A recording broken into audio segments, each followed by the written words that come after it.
حضرت سال بن سعد کہتے ہیں ایک بی بی حضور کی بارگاہ میں آئی، اس نے آ کے حضور کی خدمت عالی مرتبت میں عرض کی، حضور میں جب بھی آتی ہوں کرتا یہی پہنا ہوتا ہے آپ نے، یا رسول اللہ صلی اللہ علیہ وسلم، اور اس کو تو اتنے پیوند لگے ہیں کہ گنے نہیں جاتے، تو حضور اگر اجازت دے تو ایک کرتا نہ بنوا لوں آپ کے لیے؟ تو حضور نے فرمایا بنوا لے۔ وہ بی بی کرتا بنوا کے لائی، اس نے بڑی محبت سے بنایا۔ اس زمانے میں جو کوئی نقش و نگار ہوتے تھے اس نے سجائے اپنے انداز میں، اب اس نے پیار سے بنایا، محبت سے بنایا، یہ بھی باتیں صحیح ہیں، پر اصل جملہ جس سے مزہ آئے گا وہ یہ ہے، وہ آندھی ہے میں بڑی ریج نہ بنایا، میں بڑی، اب اس میں جو درد ہے وہ میں اردو کا جملہ ڈھونڈ کے لاؤں تو ملتا نہیں مجھے، کہتی ہے میں ریج نہ بنایا، تو محبوب پاک کی بارگاہ میں لا کے تھال میں پیش کیا، حضور کی بارگاہ میں تھال میں علیہ السلام کو اس نے پیش کیا، کہا حضور قبول کر لیں، حضور نے قبول کیا۔ اب حضور اس کا چہرہ دیکھنے لگے، مسکرا کے فرمایا تیرا دل کرتا ہوگا میں پہن کے بھی دکھاؤں، بے خبر ہو جو غلاموں سے وہ آقا کیا ہے،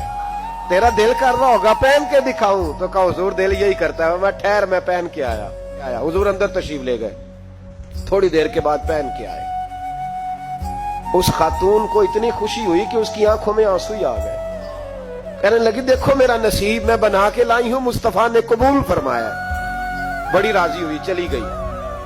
حضرت سال بن سعد کہتے ہیں قریب ایک صحابی کھڑے تھے، اور شارحین نے لکھا ہے معمولی آدمی نہیں، حضرت عبد الرحمن ابن عوف تھے، صحابہ میں سب سے امیر آدمی، اللہ اکبر، ذرا لطف دیکھیے گا۔ کہتے ہیں وہ قریب کھڑے تھے، جب حضور نے پہنا نا تو تعریفیں کرنے لگے، کہنے لگے سونیا کمال ہی ہو گئی ہے، محبوب کیا بات ہے، حضور اس کے بنانے کی محبت کی بھی کیا ہی بات ہے، پر جو اللہ نے رنگ روپ آپ کو عطا فرمایا اس کی بھی کیا ہی بات ہے، یا رسول اللہ اتنا پیارا لگ رہا ہے، اتنا پیارا۔ جب زیادہ ہی تعریف کی تو حضور نے فرمایا تجھے پسند آ گیا دے دوں، وہ پسند آ گیا تجھے۔ کچھ بندے سیانے ہوتے ہیں پتا ہوتا ہے جو مرضی پہ آکے دھیان ہی نہیں کرتا، اور جنہ مرضی تعریف کرو وہ کہتے تو لگا رہو مجھے پتا ہے تو کی پیار ہے، تو کہا پسند آ گیا ہے یا رسول اللہ بڑا، تو فرمایا چاہیے، کہ حضور مہربانی ہو جائے تو کیا ہی بات ہے۔ سرکار اندر گئے، وہ پرانا کرتا دوبارہ پہنا، اور میرے رسول پاک علیہ السلام نے اس کرتے کو اتارا، بخاری پڑھ رہا ہوں، اور نبی پاک نے لا کے دیا، فرمایا چل یار وہ بھی راضی ہو گئی یا تو بھی راضی ہو جا، تو دونوں ہی راضی ہو جائے، وہ بھی راضی ہو کے گئی تو بھی راضی ہو کے جا۔ اس کو دیا، حضور چلے گئے،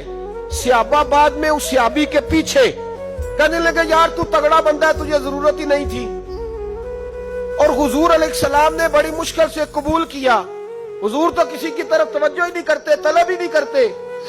یہ والا خیال ہی، اور اگر آج حضور نے قبول کیا اور اتنا پیارا لگا تو تجھ سے برداشت ہی نہیں ہوا، کس طرح کا آدمی ہے تو۔ جب لوگ اس کے گرد اکٹھے ہوئے تو حضرت عبد الرحمن ابن عوف کی آنکھوں میں آنسو آ گئے،